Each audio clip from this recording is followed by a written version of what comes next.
favorite color. Even if I only got to see them in pictures, your pictures were my favorite pictures. My phone lived on the charger, the light behind the screen illuminated all of your pictures, the only ones I would look at. I would spend nights listening to you talk about your day, and outside my window, fireflies would light up the empty field. I would almost tell you how sad I was. That distance and money and age and time-related things had to keep me from you. I never told you how happy I was that fate brought me to you, how glad I was that you were my someone new, how I'd spend days dreaming of holding you, days dreaming of being in your presence, how I'd talk to everyone about you, how tired everyone was of me talking about you. But love does crazy things, and maybe that's why you bought a plane ticket to meet me after only 2 weeks of talking. Maybe that's why I spent days lacing my poems with you and typing them out to send to you, but I'm a coward and I never did it. Every message I got, I would hope for you. I never told you that. Every night I'd wake up hoping you'd be next to me. I never told you that. I'd spend days in public searching for you. Never told you that I'd do everyday things and wish I was doing them with you. I went to the store one day and stared at the soap, trying to figure out which one you might use. Maybe if I had the same kind, I could feel closer to you. Maybe 2,210 miles wouldn't seem so far. You asked to see my handwriting. I spent hours trying to make it good enough for you because you only deserve beautiful things to look at. I never believed I was good enough. I can't remember if I told you that. So maybe I'll send this to you or I'll read it to you, and if that happens, I love you. I mean, what kind of soap do you use? Give it up for Mackenzie Berry.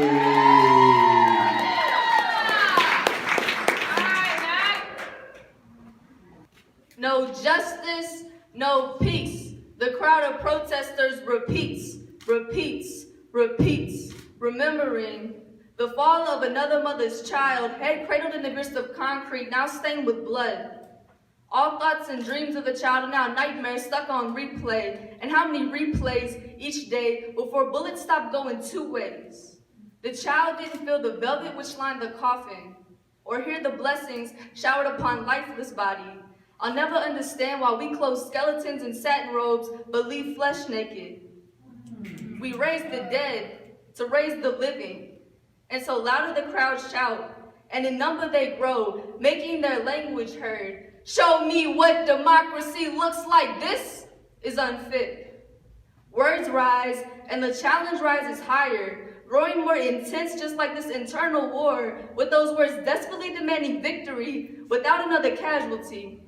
And still Martin is crowned king, the depth of his words reaching deeper still, as their necessity to be lived grows larger still. But he's not the only king who we can never forget. We tried to rewrite the origin of royalty and neglected to attempt to right any wrong. And I've never seen as much unity as I have at a funeral. It seems like we should give life as much meaning. May I take your hand? Because the system can't be turned inside out with one palm. Maybe all the system can't stand is revolutionary action from both hands.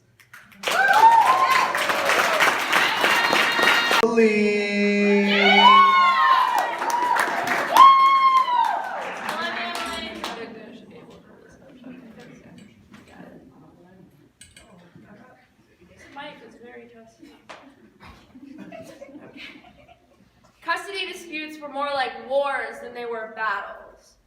Battle number 1 took place in Grandma's front yard, and all the neighbors came out to watch. Number 2 happened in the courtroom lobby because Mom wanted to confront Grandma about that one thing she said that she knows is a lie. And the 3rd came when Grandma wouldn't let us visit that weekend, and Mom cried negligence. She threatened to take her back to court, but even we knew that you couldn't afford a lawyer and her kind of drug habit. No, Mom never really waved her white flag. It just sort of hung there in the breeze, fluttering whenever the arguments got so loud we were asked to play outside. There were no peace treaties because that would imply that both parties would agree, and no matter what happened, Mom and Grandma never would. The fatalities were hard to count because they happened years later, and it's hard to acknowledge a death when the person's still walking around. There weren't any memorials put up because you can't buy marble on food stamps. Neither side had any uniforms, but we marched in line with forced smiles and a war cry of things will get better. I guess you can say it was a failed mission because it never did. When you're caught between superpowers, you learn how to appease both. You become a double agent in a war you didn't ask for. Years before you're able to legally enlist, you write 2 cards for Mother's Day and hide them both because it's the right thing to do. Eventually, you just stop celebrating and act like you didn't know today was a holiday. After all, sometimes soldiers get holidays off. We didn't have a cause we cared about. We had direct orders from the general that read, "Do you want to go live with your mother? Would that make you happy?" We were prisoners of war with no clear captors and no government willing to save us. We didn't get any protesters, and no one built us any hospitals, so the rest of the world were not veterans because our scars are internal and our battlefield government property. We didn't get Purple Hearts, we got hardened ones. We got drafted into this secret war and handed weapons of mass destruction when we were still in diapers. We're survivors of the courtroom. And sometimes a civil setting yields the most damage.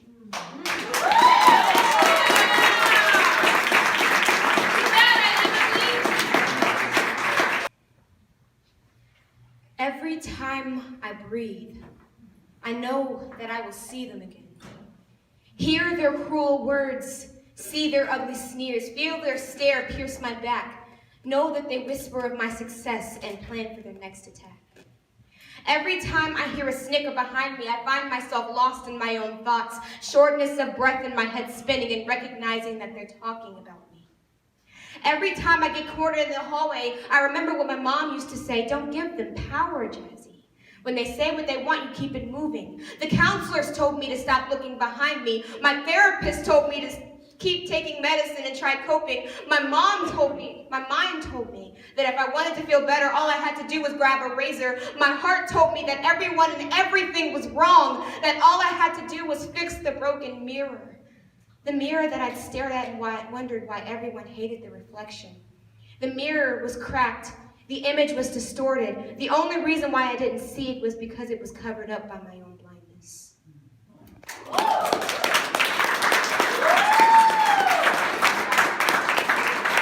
I feel bad for who will love me after you. Everything was good before you. I was content. You taught me to not be content, and I owe you everything for that. You taught me to love extravagantly. I thought that meant loving with some risk, but you made me realize how wrong I was. You made me fall in love with everything, to not be selfish. I fell in love with the grass growing on the sidewalk that we walked every day. I fell in love with the seats 8 rows up in the movie theater because that's where we always sat. I fell in love with myself, and I guess I owe you everything for that. I fell in love with everything that we did. It's like I will never be able to walk that sidewalk or any sidewalk without wishing you were there walking alongside of me, walking into me every once in a while because you were too busy counting the cracks in the sidewalk to pay attention to where you were going. It's like I will never be able to sit in those movie theater seats or even in the same movie theater again because I will wish that I had you sitting next to me, whispering in my ear everything that you thought would happen in the movie. You were always wrong. I always did like your endings better. You predicted that we would stay together forever, loving each other with extravagance and learning something new every day and loving something new every day. I always did like your endings better. This has all happened before with so many other people in relationships. We all know that we attach people to situations and places, and I already know that I do this with you. But that doesn't mean that I won't attach you to anything in fear that it will ruin whatever that is. You taught me to love extravagantly, so we did. We do, my God, we do. We're going to ruin songs for each other, sidewalks, movies, movie theaters, cities. And I guess I owe you everything for that. But I know that your predictions are never correct and that eventually everything you have touched will be ruined for me.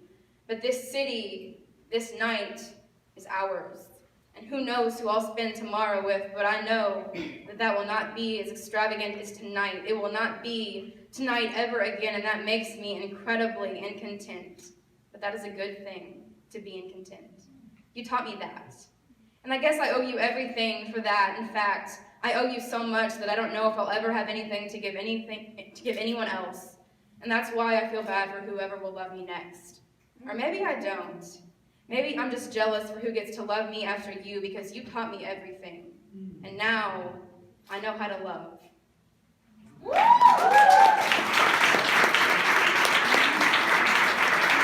Add up the scores. This was a heck of a close one.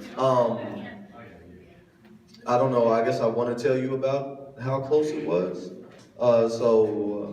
Second and, going into the second round, 2 people were tied.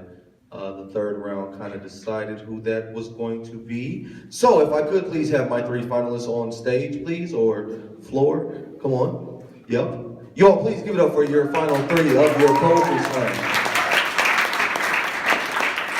Okay. Yes. Yes. In third place.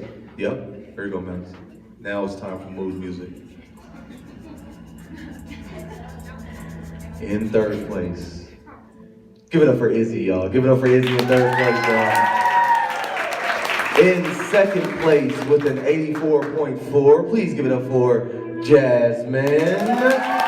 That means your winner is Belle. Give it up for her. Give it up for her. All of our winners, you all win a t-shirt, right? You also win a place on, you now final for the Brave New Voices Slam. So in April, we'll have or is it March? In March, we'll have a slam where we invite all the top contestants to come back, and the winners will determine our slam team for Brave New Voices. Thank you all so very much. You all give it up for them one more time. I have nothing to give you, Belle. I'm sorry. Yes, I don't. It's a napkin. Yeah, usually I like to. You take a check. Hold on. Have a bottle of Carmex? No. Okay, we'll talk about that. You all go back there and get your shirts. Thank you all so very much for coming out to the Poetry Slam. Clap it up for yourselves. Please clap it up for the local Speed Art Museum. And peace out. Oh, spread love too. Spread love.